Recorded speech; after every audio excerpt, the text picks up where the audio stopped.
Hello दोस्तों, मैं विकेश कुमार एक बार फिर से आप सभी को आपका प्यारा चैनल नॉलेज जंक्शन मस्ती में दिल से स्वागत है। साथियों, डेली के तरह आज हम फिर पॉलिटिकल साइंस की दुनिया में चलेंगे और इंडियन कॉन्स्टिट्यूशन यानी भारत का संविधान, तो भारत का संविधान बनाने में आप लोग मेरा साथ दें। यानी इस क्लास में हम सब यानी आप और हम दोनों मिलकर जो हैं इस संविधान के निर्माण में भाग लेते हैं। तो आप मेरे साथ बने रहिएगा क्लास के अंत तक। तो आप हम दोनों मिलकर ये जो है संविधान का निर्माण करते हैं। साथियों, बीच में छोड़कर भागिएगा नहीं। और ये मेरा वादा है कि आपको आज का क्लास बहुत ही ज़बरदस्त लगेगा, क्योंकि ये भारत के संविधान की बात है। आन बान शान भारत की संविधान। तो चलिए, भारत की संविधान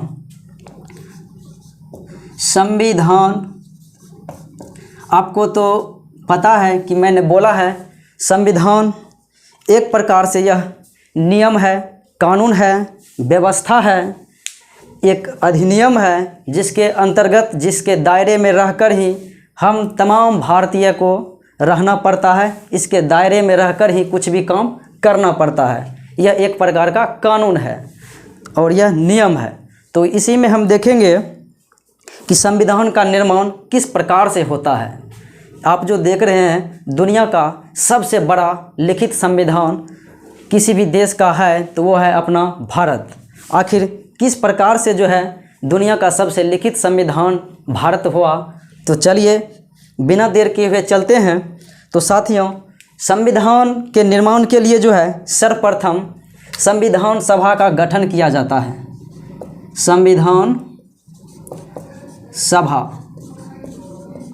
संविधान के निर्माण के लिए संविधान सभा का गठन किया जाता है और यही संविधान सभा के जो सदस्य होते हैं वो भारत के संविधान के निर्माण में भाग लेते हैं। तो भारत के संविधान के निर्माण में भाग लेने वाले जो व्यक्ति हैं, तो इनमें जो है संविधान सभा के लिए सर्वप्रथम अगर हम देखेंगे तो पहले नंबर में भारत के संविधान के लिए एक संविधान सभा का निर्माण की जो है किसी भी व्यक्ति के मन में ये सवाल आया तो पहला है महात्मा गांधी। यानी गांधी जी के मन में सर्वप्रथम 1922 ईस्वी में यह सवाल आया था कि भारत में एक संविधान होगा और उसके निर्माण के लिए एक संविधान सभा की गठन किया जाएगा। ये सर्वप्रथम विचार महात्मा गांधी के मन में आया था 1922 ईस्वी में। और उसके बाद साथियों, इसके बाद दूसरे नंबर पे है स्वराज पार्टी।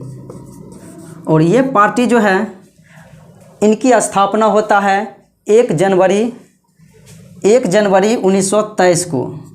1 जनवरी 1923 को जो है स्वराज पार्टी का स्थापना होता है। और इनमें स्थापना करने वाले व्यक्ति होते हैं मोतीलाल नेहरू और होते हैं प्लस चित्तरंजन दास। तो मोतीलाल नेहरू और चित्तरंजन दास मिलकर कांग्रेस से पृथक एक पार्टी का स्थापना किया और उनका नाम है स्वराज पार्टी। 1 जनवरी 1923 को। और स्वराज, इसके अध्यक्ष थे चित्तरंजन दास और महासचिव थे मोतीलाल नेहरू। तो साथियों, भारत में संविधान के लिए एक संविधान सभा का गठन होगा, यह विचार स्वराज पार्टी के मन में 1924 ईस्वी में आया था। आप देख रहे हैं स्वराज पार्टी की स्थापना 1923 में हुआ था और भारत में संविधान के लिए संविधान सभा का विचार स्वराज पार्टी के मन में आया 1924 में, जबकि इसके पहले गांधी जी के मन में आया था 1922 ईस्वी में। और उसके बाद साथियों, स्वराज पार्टी के लिए अंग्रेज को जो है सर्वप्रथम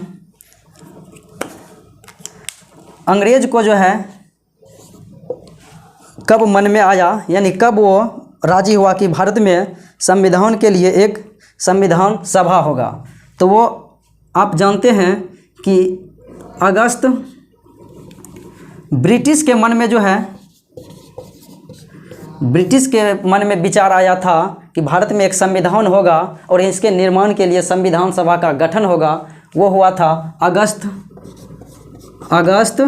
1940 में। यानी ये ब्रिटिश के मन में आया था, अंग्रेज़ों के मन में, कि अगस्त 1940 में इसके मन में आया कि भारत में एक संविधान सभा का गठन होगा और उनके सदस्य संविधान का निर्माण करेगा। लेकिन और जिसे अगस्त प्रस्ताव के नाम से जानते हैं, इन्हीं प्रस्ताव को जो है अगस्त प्रस्ताव के नाम से जानते हैं। लेकिन यह विफल रहा। विफल इसलिए रहा कि इन्होंने कहा इसमें जो है भारत के संविधान सभा का सदस्य जो होगा वो होगा मुख्यतः भारतीय होंगे। यानी इन्होंने कहा कि संविधान सभा के जो सदस्य होंगे, निर्माण करने वाले, वो मुख्यतः भारतीय होंगे। इसलिए जो है इनका विरोध हुआ। यानी जवाहरलाल नेहरू, गांधी जी और कांग्रेस के अन्य नेताओं ने इनका विरोध किया और इस प्रस्ताव को वापस कर दिया। तो यह भी विफल हो गया। उसके बाद साथियों चौथे नंबर पे आते हैं क्रिप्स मिशन। क्रिप्स मिशन जो है 22 मार्च 1942 को भारत आता है और भारतीय संविधान सभा के निर्माण के प्रस्ताव के लिए, जिन्हें क्रिप्स मिशन प्रस्ताव कहा जाता है, क्योंकि इस समय ब्रिटिश प्रधानमंत्री थे विंस्टन चर्चिल।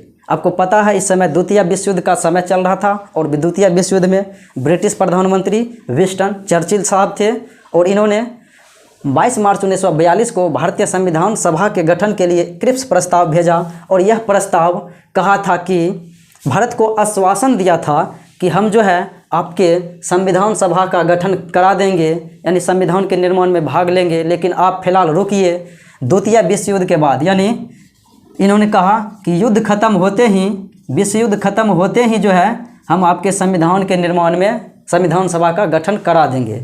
लेकिन यह प्रस्ताव भी विफल हो जाता है। यानी इनको भी जो है भारतीय ने नकार दिया और इन्हीं प्रस्ताव के नकारे जाने के कारण अंग्रेज़ों भारत छोड़ो यानी भारत छोड़ो आंदोलन प्रारंभ हुआ था। आप ये भी बात जान रहे हैं। तो क्रिप्स मिशन भी विफल हो जाता है जो 1942 में आता है। और उसके बाद साथियों इसके बाद द्वितीय विश्व युद्ध समाप्त हो जाता है, क्योंकि 1939 से 1945 तक केवल 6 वर्ष तक ही द्वितीय विश्व युद्ध हुआ। और उसके बाद इन युद्ध के ख़त्म होने के बाद ब्रिटिश में सत्ता चेंज हुआ, यानी कि सत्ता बदली हुआ और उस सत्ता में ब्रिटिश प्रधानमंत्री जो है वो बनते हैं क्लीमेंट एटली। तो क्लीमेंट एटली द्वितीय विश्व युद्ध के बाद ब्रिटेन का प्रधानमंत्री बनता है और वह लेबर पार्टी का उम्मीदवार रहता है, यानी कि ब्रिटेन में लेबर पार्टी का सरकार बन जाता है। तो साथियों इसके बाद हम आपको दिखाते हैं फिर क्या होता है। आपने क्रिप्स मिशन तक के को देख लिया, तो साथियों इसके बाद हम दिखाते हैं उसके बाद जो हुआ, क्लीमेंट एटली ने एक मिशन भेजा था। क्लीमेंट एटली साहब ने 24 मार्च 1946 को, यानी 24 मार्च 1946 को एक प्रस्ताव भेजा था भारत में, जिन्हें कहा जाता है कैबिनेट मिशन प्रस्ताव। यह सो आया था 24 मार्च 1946 को, जबकि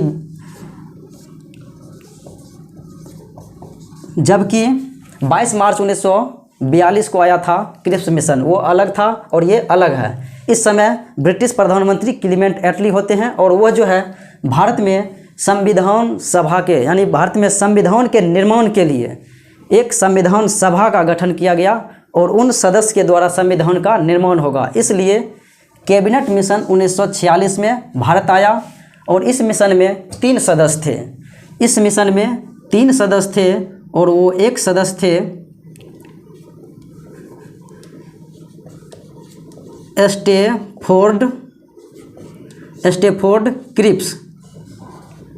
क्रिप्स यानी जो 1942 में आया था वह था एक, और दूसरा था पेंथिक लॉरेंस,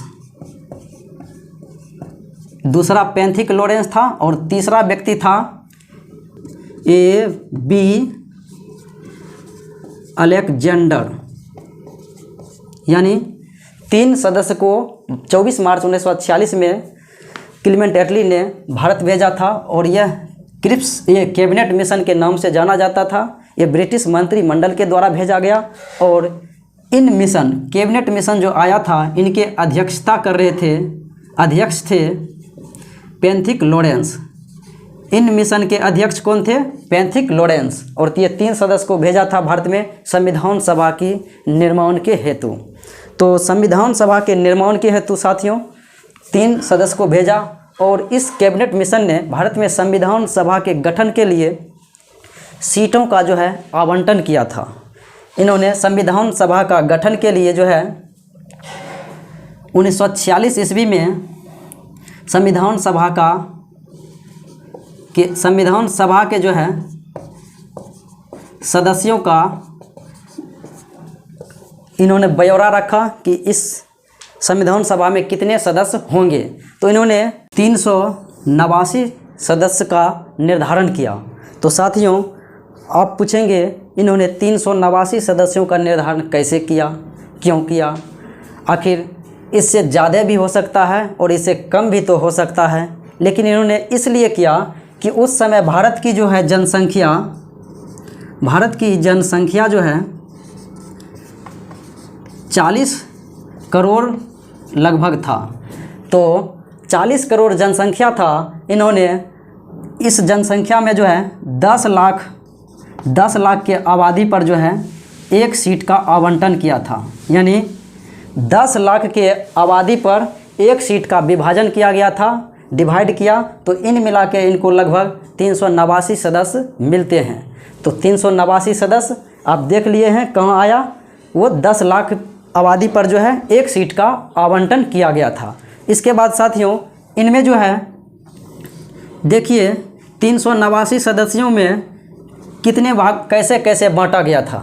389 सदस्यों में 292 प्लस 4 इजकल टू 296, ये था 292 ब्रिटिश भारत से। यानी ब्रिटिश भारत का मतलब हुआ भारत, ये ब्रिटिश जो थे भारत में जहाँ पर उसका शासन होता था उनमें जो है 292 सदस्य का निर्धारण किया गया था। और उसके बाद साथियों 4 सदस्य जो थे चीफ कमिश्नर से थे। चीफ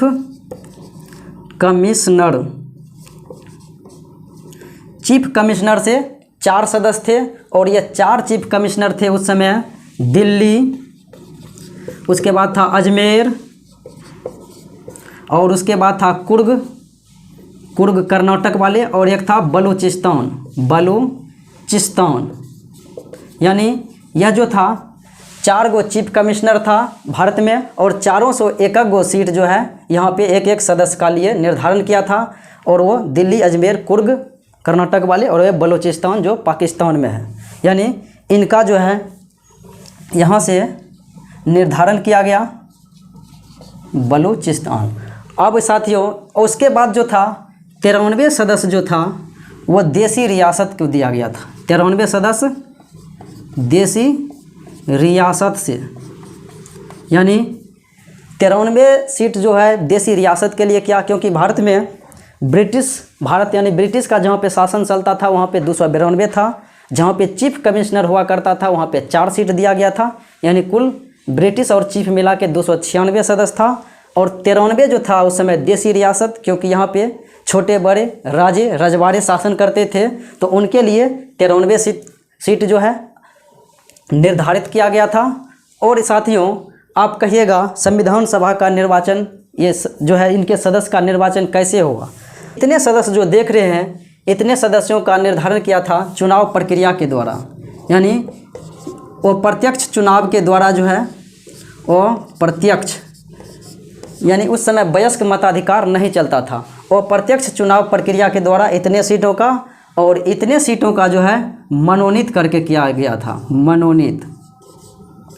मनोनीत करके देसी रियासत का सदस्य आया था और इतने सदस्यों का निर्वाचन किया गया था। तो साथियों, आपने यहाँ तक देखा कि 389 सदस्यों का निर्धारण किया और इनमें 296 ब्रिटिश प्लस चीफ कमिश्नर से और 93 देसी रियासत को दिया गया। तो साथियों, इनमें हुआ क्या था कि ये देसी रियासत जो थे, इन्होंने संविधान सभा में भाग लेने से इनकार कर दिया। सोचा हम भाग लेंगे तो आखिर हम सदस्य में किसको भेजेंगे, कैसे भेजेंगे। यानी इन्होंने अपने आप को जो है, अपने आप को संविधान सभा में जो है भाग लेने से इनकार कर दिया, यानी ये इन्होंने भाग नहीं लिया। तो इन्होंने भाग नहीं लिया तो मेरा बचा है 296 सदस्य। तो साथियों, 296 सदस्यों का हम डिवाइड करते हैं। तो 296 सदस्य में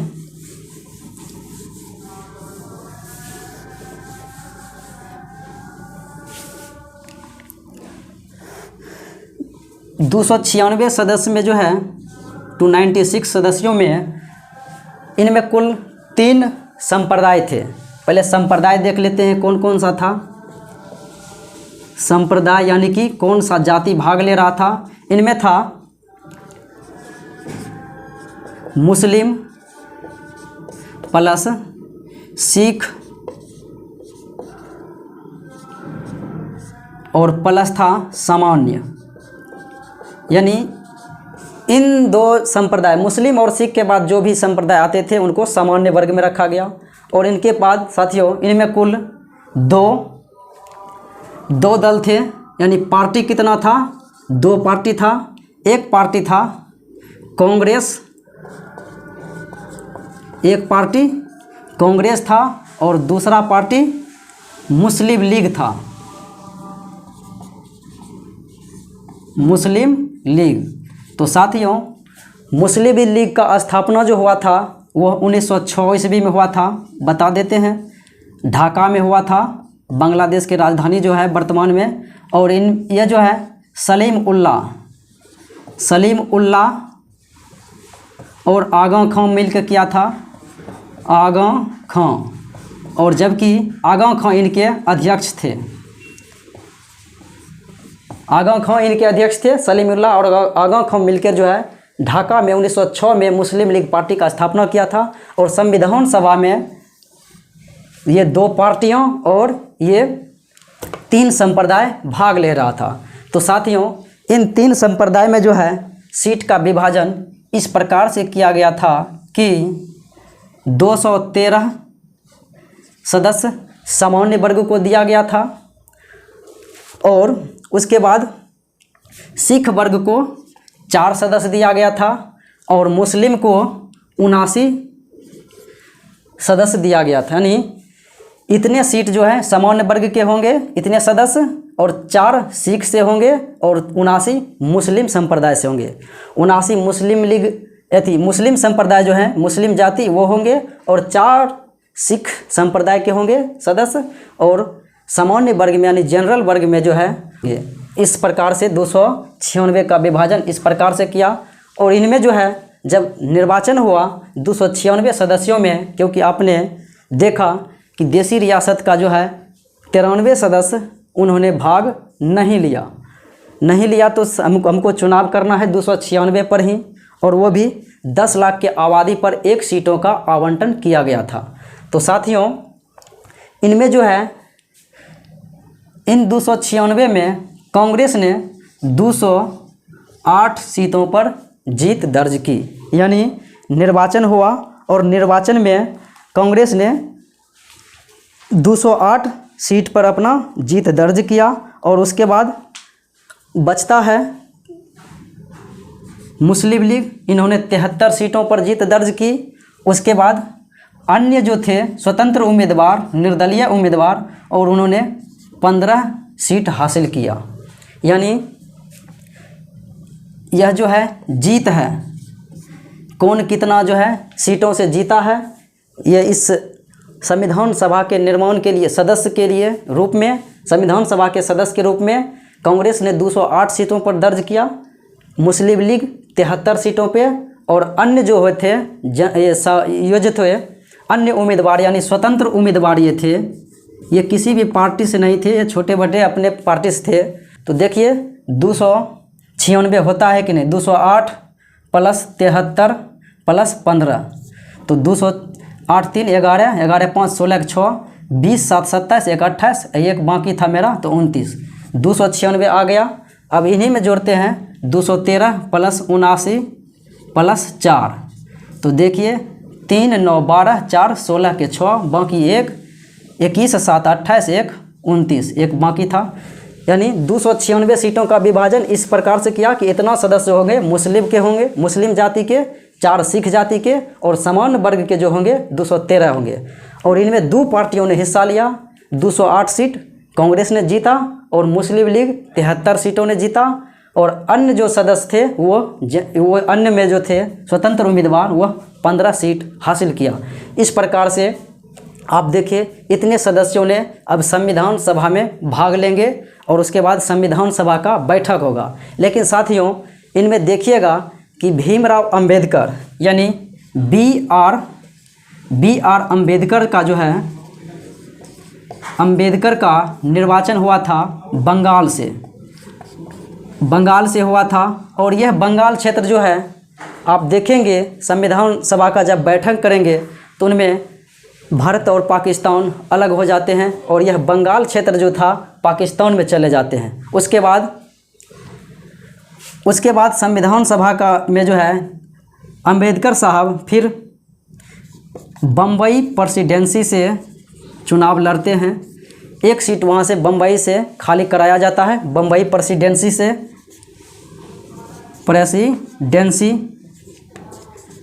और वो थे एम.आर. जयकार को एक सीट खाली करवाया बम्बई प्रेसिडेंसी में, और यहाँ से अंबेडकर साहब चुनाव लड़ते हैं और जीत जाते हैं। तो इस प्रकार से फिर अंबेडकर साहब संविधान सभा में आ जाते हैं सदस्य के तौर पे। तो साथियों इतना का मैंने डिवाइड किया, इतना पार्टी इतना सदस्य था, और ये सब अब भाग लेंगे संविधान सभा के निर्माण में। तो साथियों वीडियो बड़ा हो जाएगा तो मैं आज यहीं पे रोक रहा हूँ। फिर साथियों जल्द ही हम दूसरे वीडियो में संविधान सभा के निर्माण में आप देखेंगे कौन कौन भाग लेता है, कैसे निर्माण होता है, और बहुत जल्द ही आपको वो वीडियो आपके बीच आ रहा है। आज इतना ही।